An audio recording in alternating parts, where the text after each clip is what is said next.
Hello and welcome to the Freedom Watchdog YouTube channel.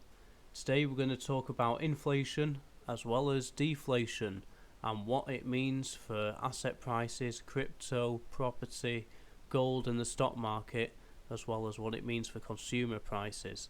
So no matter what your financial circumstances, pay attention because this is going to affect you whether you like it or not. Now before we get into this, I'm not a financial advisor, so any financial decisions that you do make are yours and yours alone. I accept no responsibility for anything that you may do as a result of watching this video, so let's get into it. I'll just start off by saying that I'm expecting, in a nutshell, short-term deflation to take place over the next 2 to 3 years, and then I'm expecting quite high inflation. That's with asset prices. I am expecting consumer prices to be constantly inflated from here on in. However, if you've got some dry powder, now's a great time to buckle up and just sit patiently and wait for the prices to drop. So let me explain why it is I think we're going to have short-term deflation first. The reason being is because we all know what's going on in China right now with Evergrande. And if it's not Evergrande, it'll most certainly be someone else, whether it's in China or the US. It's going to be a straw that will break the camel's back, even if it's a big straw like Evergrande. They're struggling to pay off the debts. They've just sold a $1.5 billion stake in Shenzhen Bank, which, as you may have guessed, is a Chinese commercial bank. And it's actually caused Evergrande's stock to rise up by 17%, which probably gives any investor that's still in there with any sense left will exit on that small bounce back, because 17% sounds like a lot, but it's not a lot at all if you look at the stock price of what it's done over the past year. Now the reason I say that it will be, if it's not Evergrande, it will be someone else, is simply because we have an over-leveraged economy worldwide. Lots of private debt with citizens, commercial debt with businesses, and also institutional debt with the governments and central banks, and it all has to deleverage at some point. All we need is one major freeze up where someone can't pay the bill, and it's a domino effect. And it doesn't matter how much they print in the short term, they won't be able to print it fast enough for something like that to freeze up and collapse the system temporarily, cause massive deflation. You'll find companies left, right and centre, just like this Evergrande, they inflate the balance sheet on the assets side so they can use their assets they own as collateral for loans. But as we've seen with Evergrande, a lot of their assets are worth a lot less than what they've leveraged, so they basically have no collateral. And this is a problem what you have when you have an economy where asset prices are inflated. It's all a big confidence game. Even though the money has gone into those physical assets, they're not actually worth the numbers they say they are on the asset side of the balance sheet. Another reason why we're heading for deflation, temporary deflation, is the stock market is at all-time highs right now. A lot of the price to earning ratios are crazy right now, and anyone who's getting into the stock market now and buying things like the S&P 500 or any meme stocks right now which are at all-time highs, that's just financial suicide if you ask me. And that brings me on to something else. In the great financial crisis of 2008, banks were actually bailed out, as I'm sure you know. But now there's a lot more talk of bail-ins. And if you're from the UK, you need to pay particular attention to this. Bail-ins, when we was in the EU, was protected up to €100,000. So if you had €100,000 or equivalent in pounds in the bank, we was protected up to that amount for bail-ins. But now I'm actually struggling to find information on how much we're protected by. As you see on screen now, this is on the UK government's website. The bail-in stabilisation option provides a new option through which the Bank of England will be able to resolve failing or likely to fail banks Building societies and investment firms help ensure that the costs of such failures are borne from the shareholders and creditors of the firm rather than taxpayers. But what most people don't know is when you deposit money into a bank, you become a creditor of that bank. That's right, you're the creditor, you're not their customer. They are actually your customer in legal terms. When you deposit £10, they can legally loan out £9 of your 10 and just keep £1 in reserve. Now this is all completely legal. Fractional reserve banking, it's been used for many years, but the problems come when we have an economy like this right now where there's tons of debt out there. The system's incredibly fragile. If the system breaks and there's some kind of freeze up, massive deflation, what I'm talking about, and people can't pay the debts, well then there's a big problem. The commercial banks loan money from each other, and let's just say out of that £10 that you've deposited, if they've loaned out 9, let's say they got 4 back, so they got £5 of yours, but really they should have £10. If there's a bail-in situation, they can use all your money to pass it on to their lender. Now obviously the commercial banks do actually create money with loans. However, the main thing to understand here is in legal terms you are that bank's creditor. They're talking here, rather than the taxpayer having to pay through more deficits, they'll just take the money straight from the creditors, which is yourself. So if you've gone into a bank recently and tried to get out X amount in cash in large amounts, they want to know why, they make it an effort. It's been obvious for a while now that it's not always just a case to make things awkward for you, but it's also a case of, if lots of people did that, they don't have all the money there at once. Not because they have it in a vault at another location, because they've loaned it out and it's getting changed hands. Obviously most of it's digital now anyway, but they just physically don't have it. And obviously what I'm trying to say here, what they do have can be used as a bail-in, so this is something you need to be aware of. If you've got a large amount of cash, maybe it's a good idea to spread it amongst different banks rather than having it all in one pot, or take it out, put it into something else, other assets. Because it's one thing to lose money in an investment, but I can assure you you're going to feel a whole lot worse if the bank takes it off you. So at the very least, spread it amongst different banks to at least cut down on that risk of bail-ins, because they are talking about these bail-in situations a lot more now, rather than bailouts again, like they did in 2008. Now, just something I'll quickly mention here. A lot of people think they're protected up to 85 grand because of this. The FCFS bank protection limit is £85,000. Does that mean that no money under the amount of £85,000 would be able to be taken under bail-in rules, or do bail-in rules override the FCFS scheme? And as I'm about to read out below now, it's all a bit of a grey area. The Bank of England, which includes the Prudential Regulation Authority, works with the FCFS, particularly when we have concerns that a firm is at risk of failure. Our resolution regime operates alongside the depositor protection regime. If a firm's failure would otherwise result in losses for depositors, the FCFS will protect eligible depositors up to £85,000. In some specific situations, it can be more. For example, if a depositor has just sold a house. Now, if you look at this in legal terms, it wouldn't be the same as a bail-in, would it? Because a bank hasn't actually gone under, has it? If it's having a bail-in, it's not actually ceased to operate, even though it is close to failure. So this rule is different from what we've just been covering about bail-ins.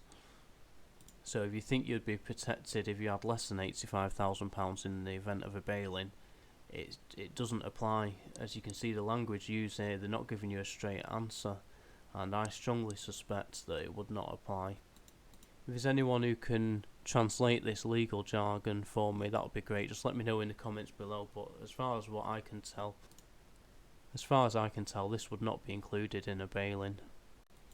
Now let's just touch on cryptos briefly.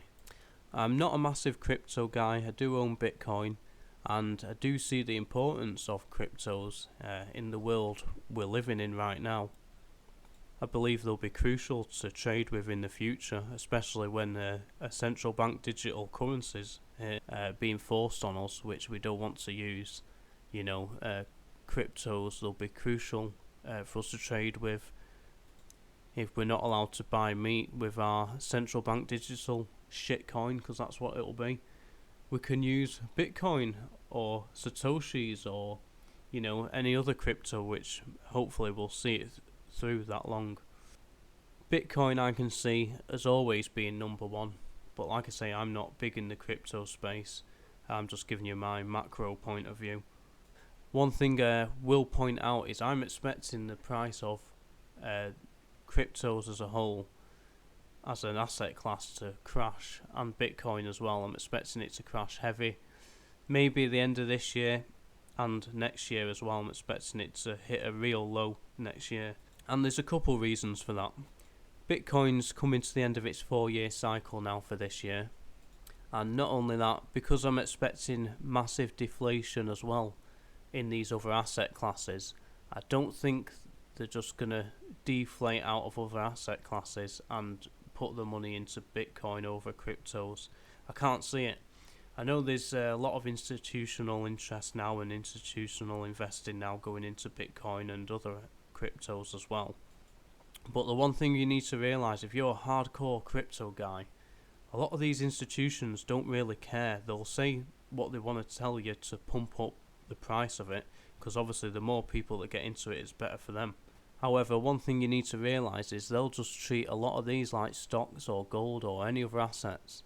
If they've got margin calls to meet, and if they don't liquidate some of their assets in let's say some kind of financial crisis, they need cash, they'll liquidate Bitcoin or anything else in a heartbeat. They won't even think twice about it. They're not like me and you that are buying these cryptos, or for me specifically Bitcoin, for long-term holding, or because for us it's a case of freedom really, not just so we don't get the piss taken out of us with fiat currency.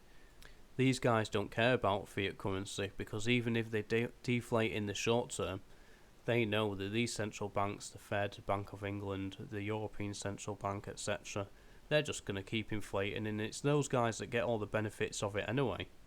So do they really care that much if Bitcoin goes up or down? And I'm referring to the ones which aren't that heavy in Bitcoin right now. They don't care if it goes up or down. Obviously, like MicroStrategies, they'll care a lot if it goes up or down, but those that hold a small amount of Bitcoin, they'll just see it as a speculation. They won't care too much if it goes up or down. Or if they have to sell due to margin calls, they'll just get rid of it straight away. Well, that being said, long term, I think after 2023, 24, especially 2025 onwards, I think Bitcoin's just going to rocket in price. I think what we've seen this year and last year especially, we've not seen nothing yet with Bitcoin long term. And there's no doubt in 2025 onwards, inflation from what it is now, there's going to be so much more currency in the world, and that alone will drive the price up massively, specifically for Bitcoin, which is in itself deflationary. Let me know, guys, in the comments, is there any other cryptos which are naturally deflationary? Because I know they bring out some and they say, oh, we're only going to issue so many, and then a year or two later they end up issuing more. But is there any more out there which are deflationary, which there's only a set amount and that's it, never any more, no matter what? Let me know in the comments. I'd be interested to find out, because like I say, I'm not big up on the crypto space. I only really know about Bitcoin. Now let's move on to consumer prices. Unfortunately, we're not going to see a drop in consumer prices, as you could probably expect. It's very rare we do. even in deflationary environments. Some prices may go down, but unfortunately once we get a bit of consumer price inflation, it very rarely goes down back to the point it was at originally. And with all the panic right now in the UK specifically about fuel, there's just no way whatsoever prices are going to go down, are they? Like with that CO2 situation as well, food shortages. You can see in some places the shelves are getting a bit lighter, aren't they? And keep an eye on your shopping bill. If there's certain items you buy weekly without fail, keep an eye on the prices and just see if it goes up a little bit. My partner, as I mentioned in the last video, has noticed quite a few price increases down at the supermarket. And as I say, it doesn't seem like a lot at first, but if it keeps creeping up and up and up, that's consumer price inflation. That's us paying for the furlough and the lockdowns worldwide. And obviously there is a major issue with labour as well, mainly because of the lockdowns. As I said in one of my other videos, don't let them fool you into thinking Brexit is the main problem for this HGV driver shortage. It isn't. Many countries around the world have the same problem. Even Poland are 125,000 HGV drivers short of what they need. Germany is down 45,000 HGV drivers. That's how many they need. America's got the same problem. And anyway, I won't go into it too much because I've already gone into it on one of my previous videos not so long ago. But because of all this, ultimately, we're going to pay higher prices, and I'm expecting assets to deflate, as I said, short term, over the next 12 months, maybe 2 years, maybe 3 years at a stretch. But unfortunately, consumer prices will still continue to rise. So that's something that you should definitely be aware of. Now let's talk about some of the things you can do to get ahead and even thrive financially in this current economic climate we find ourselves in. We've already talked about Bitcoin and the opportunities that we're going to have to pick it up for cheap in the next year or two. So let's move on to precious metals. See that gold and silver, both, you'll see that gold, especially gold, and silver as well, but gold right now is massively undervalued compared to the stock market. You know, if you measure the Dow Jones in ounces of gold, right here, you'll see that it's currently massively overpriced in gold, and same with the S&P, all these big stocks. The Dow Jones has been higher, but as you can see, it's well above the average right now, and it hasn't been down for quite some time. So, and when it crests heavy. I mean, look at this. It's been down as low as 1.5 ounces of gold, 1 1/3 ounce of gold you could buy a share of the Dow Jones. I mean, that's crazy.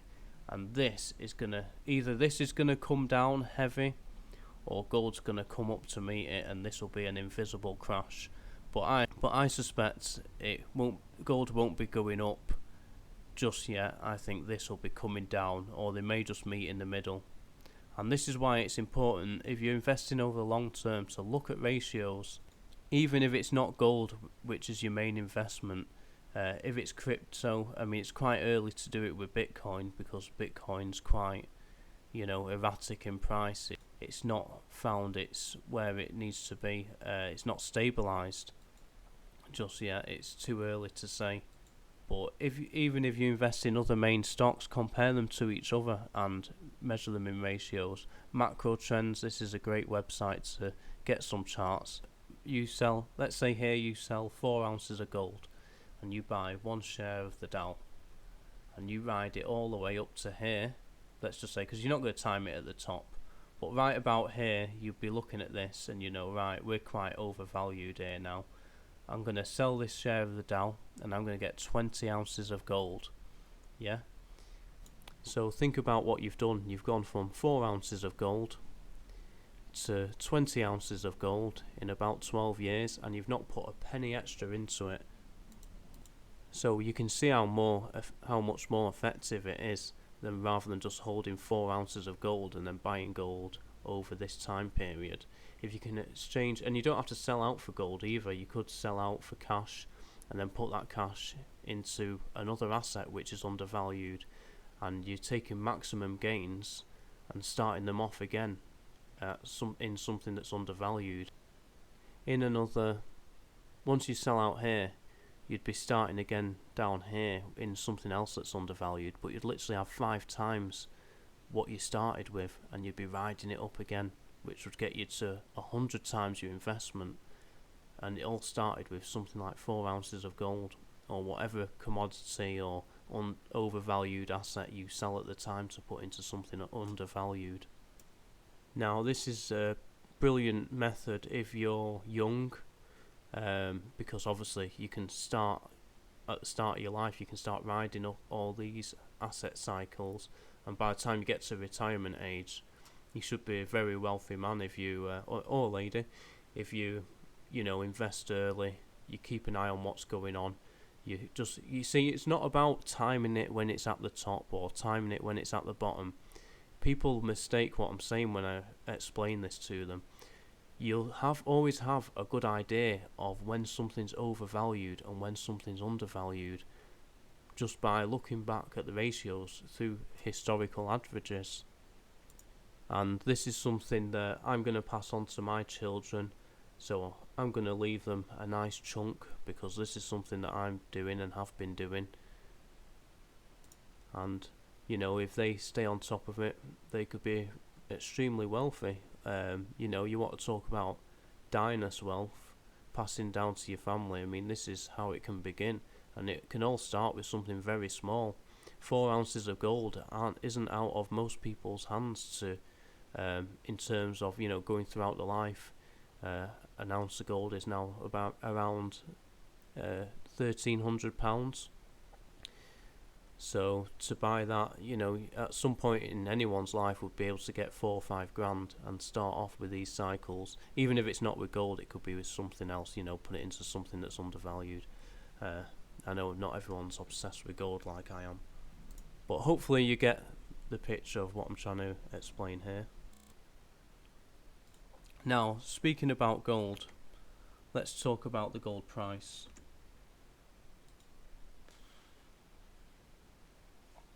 The price of gold is down from last year, its high last year.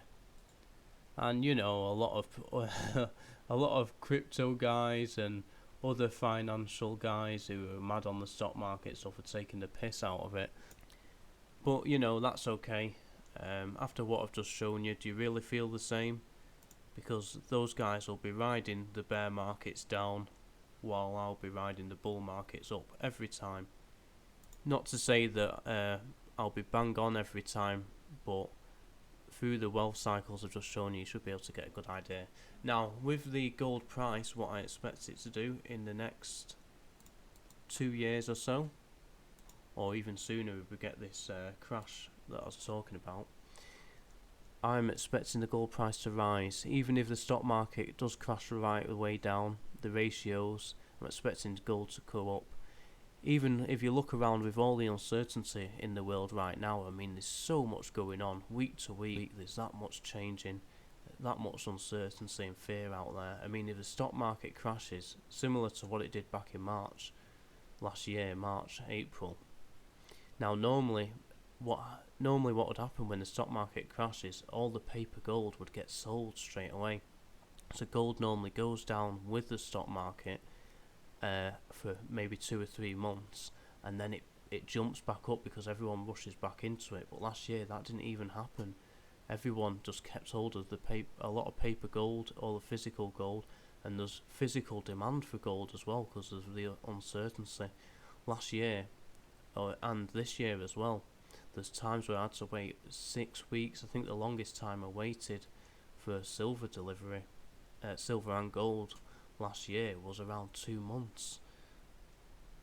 Now that was obviously because of the lockdowns as well, but there was also high demand because I was talking to a few of the bullion dealers in this country and finding out what the delays were, and there's massive demand for it because people were fearful. And if you think gold's going to stay around this price over the next 2 years, 3 years, then there's just no chance of. There's just too many factors which indicate a higher gold price. I mean, it should be a lot higher than what it is now, so it's a great buying opportunity. And one which I'm taking advantage of right up until the crash and the ratios tighten up. Now let's talk about property, specifically in the UK, but some of this will apply worldwide as well. Commercial property and residential. We'll start with commercial first. Obviously, because of the lockdowns and the closing of a lot of retail stores and also offices, people working from home, there's a much lower demand for commercial property. Even now things have opened up, and even if they stay open, if there's no more lockdowns in the UK, which I think is unlikely personally, but even if there isn't any more lockdowns, a lot of people are still working from home, and they'll stay working from home because now these companies have restructured themselves in order to keep their employees working from home. And what that means is lower overheads, so they'll be renegotiating their leases. They may even be looking at smaller space, moving out of what they're in now for smaller spaces. And of course retail stores as well, a lot of the smaller ones have gone bust or will go bust because there's about a 99% chance of a very bleak recovery, no matter how much money that our central banks and government pump into the economy. These smaller businesses, retail, they're done. Even more so if there is further lockdowns. But that creates an opportunity, unfortunately, or it is fortunate if you're on the right side of it. My heart goes out to any of those small business owners. I mean, it must be horrible to work all your life, build up your business that you're proud of, and just have it, taken away from you basically. But there's a lot of property developers out there which are buying up these commercial lots and they're converting them into residential space. Now in the UK, there are certain commercial properties which you can turn into residential under permitted development. So in other words, you do not need planning permission to change it.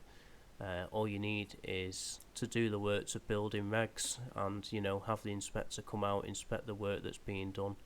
But you do not have to apply for planning permission for certain commercial buildings.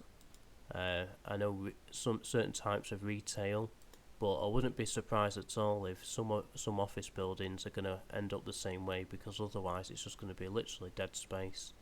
Maybe some office blocks will get knocked down and housing will get rebuilt, although the price of materials right now being quite high, that's probably unlikely that that's going to happen anytime soon.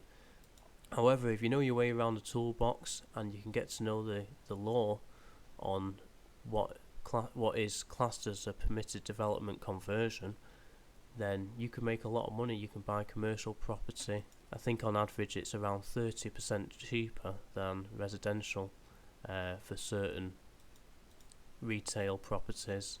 And as well, if the seller is struggling to shift it, because obviously nobody wants to open a shop in what could be the worst depression that the world has ever seen, then that's an opportunity. It's probably not something I'll be doing, but it's definitely something to bear in mind. If residential housing prices drop, then commercial will drop even more. And you can include these on the wealth cycles, which I was showing you just a minute ago. Ultimately, whether you convert a commercial property over to residential, or if you just get a buy to let, as long as you get your numbers right on the cash flow and you get it in a good enough area to pretty much ensure that renters will want to live there, then you're laughing. But of course, if you buy it while it's really cheap, especially on a mortgage, which no doubt over the next 10 years our central banks and commercial banks are going to throw out quite a lot of cash to try and save our bleak economy. If inflation goes right up, your debt could get inflated away. And in fact, in less than a few years, if we went into hyperinflation, I mean, you'd have that property free of charge. And over time the rents would go up as well. Now if you're a landlord and you don't want to put the rents up, then that's fine. because the building's paid for. Maybe you could charge a little bit less than the going rate and do someone a favour, but you're still going to be massively profiting even if you do that person a favour and charge below the going rate. Now, onto residential. The Bank of England has recently come out and said they may possibly be raising rates at some point in 2022, which would obviously cause quite a crash. If they raise them substantially anyway, it'll certainly slow things down in terms of people buying houses and new houses being built. But a trend that's been happening since lockdown started back in 2020 is on the first lockdown, a lot of people had a lot of spare time. They're still getting paid from work. They started smartening up the house. They started doing work to it, getting around to all those jobs that have been put off for ages. And as time went on, people are starting to realise, people who specifically work in offices, who are working from home, have started to realise, oh, you know what? Maybe work don't even need me back. Maybe they're just going to keep me working from home. And they've obviously spoke to their employers, and the employers have probably said, yeah, that's more than likely what's going to happen. So now they're not dependent on where they live when it comes to what area they live in. So I think what we're going to see is this trend following, where they've bumped the price up of the house because they've smartened it up, they've done the work. And also demand has gone up because people are looking to relocate, maybe to more rural areas, maybe to just different areas. Maybe they're still staying in the same town or city, but it's just given them a chance to reevaluate and think, I want to move now, I've had enough of this area. And it's just really turned up the heat on the property market. What's very interesting, even though house prices right now are very high in nominal terms in the UK, what caught my attention is if you measure them in gold, they're actually undervalued. So it's quite a hard one for me to predict because they're undervalued in gold, yet they're overvalued in nominal terms. So they could actually have a bit more of a way to run, especially if commodities keep going up. The reason being is commodities like timber and copper and other material that goes into building a house, the more they rise, the more expensive it is for home builders to build a house, which means less houses will be getting built, which means there'll be more demand for houses which are already built. So I think house prices have still got a little bit of a way to go, but it all depends as well on what happens with these interest rates. If the interest rates go up next year, I doubt they will. I think they may possibly go up slightly the year after, but it all just depends on how this inflation pans out. But I can assure you the Bank of England, we just pretty much follow the Federal Reserve anyway, but the Bank of England, they'll be more likely to taper on the quantitative easing rather than raise the rates to try and fight inflation, because they know as soon as they start raising the rates, it's going to affect the real economy quite heavily. The real estate market is going to be massively affected, because when you raise rates, it becomes more expensive for people to borrow money for the mortgages, more expensive for first time buyers, and more expensive for people that want to move house. Even if they've already got a house, they'll have to they'll have to get a new mortgage for the new house, and it becomes more expensive. It's a lot harder for me to put my finger on the property market. It could go either way. There's definitely a lot more space for it to run. And obviously everything else I've talked about, they're all interlinked in some way. There's quite a lot of outcomes, but just to summarise it up, short-term deflation, asset price deflation until 2023, I'd say. And then we're going to see big inflation, and perhaps even in another decade, hyperinflation. It's a very real chance that this is what we could be heading for, which is why in the next year or two to get in on some assets while they're cheap, if you can do so, if you've got a spare change to do so, definitely worth doing to protect your wealth and your freedom as well. Bitcoin, gold could be very important, especially when we see this central bank digital currency come in. I'm going to do a separate video about central bank digital currencies. There's a lot to talk about there. And the UK actually right now are thinking about bringing it in maybe in as little as 5 years, but putting it alongside with cash and, debit cards, credit cards, just trying to integrate it in alongside as a trial, and we'll see where that goes. But yeah, hyperinflation could be on the way. This is what we're heading for, in my opinion, over the next decade. I know a lot of economists and people out there snob it and say, oh, that'll never happen. But look, at the end of the day, it's happened thousands of times with every fiat currency that's ever been created. They've got 100% chance of failing, and I don't believe that we're going to be the exception in the UK or the US or anywhere. Let me tell you a story about a man who retired on the day Zimbabwe's currency hyperinflated. He worked at this job all his life and is retiring on the day, unfortunately on the day this happened. And his pension fund called him and they said, look, it's not worth us paying you out with that monthly sum which we planned to originally do. So we're just going to pay it all into your bank at once. We're going to transfer it over to you right now. And they did. And I can't remember how much it was, if it was $60,000, $70,000. I can't remember how much it was. But whatever it was all in his bank. And as he was on his way driving home, all it would get him is a tank of fuel for his car. So he went to the petrol station, filled up, and that was it. That was pretty much his pension gone. And this is how quick it can happen. It will literally happen overnight when it does. And it's going to catch everyone off guard. There'll be panic everywhere. And if you take the WEF seriously, in that you'll own nothing, then this is the way they're going to do it. There can't be any other easier way for them to do it, can there? So make sure you get some assets, protect yourself. And you've probably seen this already if you're aware of hyperinflations, but here's a bunch of kids in Weimar, Germany, just playing with worthless money, building blocks to play with, because it's not worth anything at all. All that stack of money there wouldn't even buy one single egg. So obviously the only use it has is the kids can stack and build stuff with it.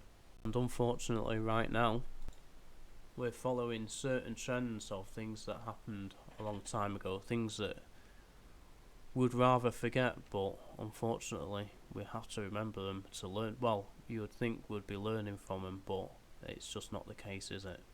So thanks for watching. I hope you got something from this. I know it's a bit of a long one, so make sure you subscribe, like the video if you got something useful from it.